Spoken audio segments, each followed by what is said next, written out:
Billing کا آغاز ہوتا ہے میڈیکل کالجز کے اندر جب ایک فرسٹ ایئر کا میڈیکل اسٹوڈنٹ آتا ہے اور اس کو ہم نے فولنگ کا نام دے کے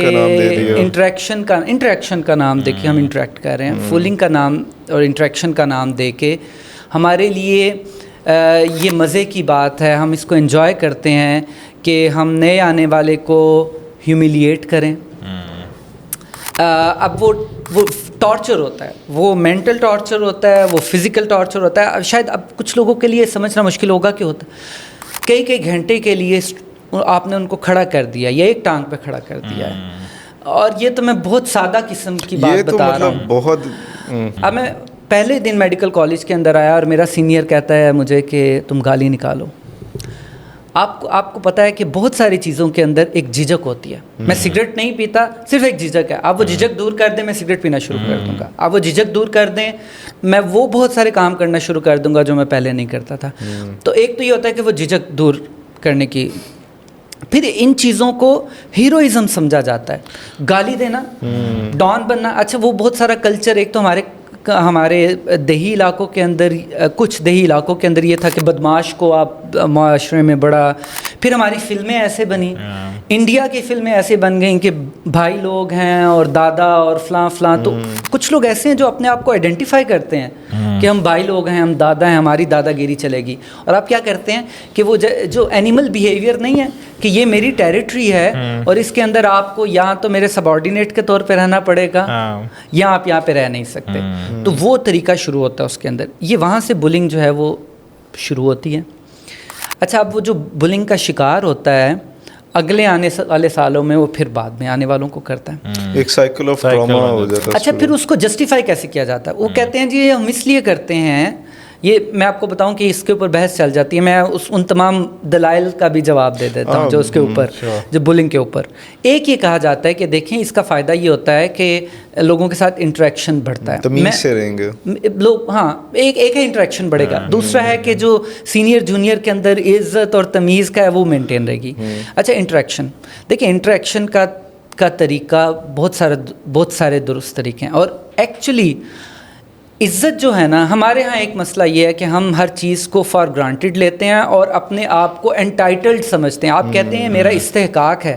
چونکہ میں تھرڈ ایئر میں ہوں، میں فائنل ایئر میں ہوں، تو میرا استحقاق ہے کہ میری عزت کی جائے، میں اسسٹنٹ پروفیسر ہوں، میرا استحقاق ہے کہ جونیئر میری عزت کریں، جبکہ ہمیں یہ پتہ ہے کہ عزت جو ہے وہ ایک ایسی چیز ہے جو ارن کی جاتی ہے، آپ کا استحقاق نہیں ہے، اور عزت ایک ایسی چیز ہے جو ریسیپروکیٹ کی جاتی ہے،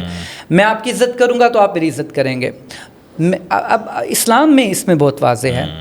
یعنی اگر میرے والد یا کوئی بڑا آتا ہے اور میں اگر کھڑا ہو کے ان کا استقبال کرتا ہوں اس میں کوئی حرج نہیں ہے، لیکن اگر کوئی شخص آتا ہے اور اس کے دل میں یہ خواہش ہے کہ یہ سب لوگ کھڑے ہو جائیں، یعنی وہ کیا سمجھتا ہے کہ یہ میرا استحقاق ہے کہ یہ لوگ کھڑے ہو جائیں، تو آپ صلی اللہ علیہ وسلم نے بتایا کہ یہ کتنی خطرناک بات ہے، خطرناک نہیں، حرام ہے، دس ناٹ لاؤڈ، حرام ہے، اور یہ مطلب جہنم کی طرف لے کے جانے والی چیزوں میں سے ایک ہے۔ تو اب اہم بات اسی استحقاق کی میں بات کر رہا ہوں کہ جو آپ کے دل کے اندر یہ استحقاق آتا ہے، اب اس سے کیا ہے، آپ نے یہ بھی فرمایا کہ یہ بڑی خطرناک بات ہے جس کا مفہوم یہ کہ لوگ آپ کے ڈر کی وجہ سے آپ کی عزت کریں، تو عزت تو وہ کر لیں گے آپ کی، بھائی جان سلام تو وہ آپ کو کر لیں گے، گالیاں نکالیں گے۔ ہاں مجھے اچھی طرح سے یاد ہے، میں میڈیکل کالج میں جا رہا تھا اور میں نے دو میڈیکل اسٹوڈنٹ میرے آگے چل رہے تھے، جونیئر کلاس میں تھے، انہیں نہیں پتہ تھا کہ میں پیچھے آ رہا ہوں، اور ایک سینئر سامنے سے آ رہا تھا، اور دونوں جاتے ہوئے نا تبصرہ کر رہے تھے اس سینئر کے اوپر جو آگے سے آ رہا تھا، اور تقریباً گالیاں بھی نکال رہے تھے اور بہت برے۔ تو میں نے کہا کہ یہ تو بڑا ناپسند کرتے ہیں، اور یہ تو اچھا جیسے ہی وہ سینئر قریب آیا، بھائی جان کیا حال ہے، آپ تو ملتے ہی نہیں ہیں، مدت ہوئی آپ سے ملاقات ہی نہیں ہوئی، ہم تو یہ، تو آپ تو بڑے خوش ہو جائیں گے کہ یہ جونیئر تو مجھے بھائی جان کر کے کرتے ہیں، لیکن وہ جو کہہ کہ سن تو صحیح جہاں میں ہے تیرا فسانہ کیا، کہتی ہے تجھ کو خلق خدا غائبانہ کیا، تو وہ ایک تو اس کا یہ نتیجہ ہوتا ہے کہ آپ زبردستی عزت لے رہے ہوتے ہیں، آپ اس کو اپنا استحقاق سمجھتے ہیں، وہ ہوتی نہیں ہے، لیکن جس سے آپ عزت اور پیار کے ساتھ ڈیل کریں تو وہ آپ کے ساتھ اس کو ریسیپروکیٹ بھی کرے گا۔ دوسرا یہ ہوتا ہے کہ آپ کہتے ہیں کہ نہیں بھائی اگر یہ نہ کرو نا تو ان کا مزاج آسمانوں کو پہنچ جاتا ہے، تو بھائی پہنچا ہے، یہ کہاں سے لکھ کے آیا کہ ان کا مزاج آپ کے تابع ہی رہے؟ آپ کون ہوتے ہو؟ آپ کے تابع ہی رہے. اور ہر سویلائز ورلڈ کے اندر مطلب یہ ہمارے ہاں تصور ہے کہ جی میرا جو اسٹوڈنٹ ہے نا, اور اس کا یہ نتیجہ یہ ایکچولی کہ ہم اتنا اپنے اسٹوڈنٹس کو دبا کے رکھتے ہیں کہ وہ ایک کلچر اتنی اسٹرانگ ہائرارکی پائی جاتی ہے کہ آپ کمیونیکیٹ بھی نہیں کر پاتے اپنے ٹیچر کے ساتھ.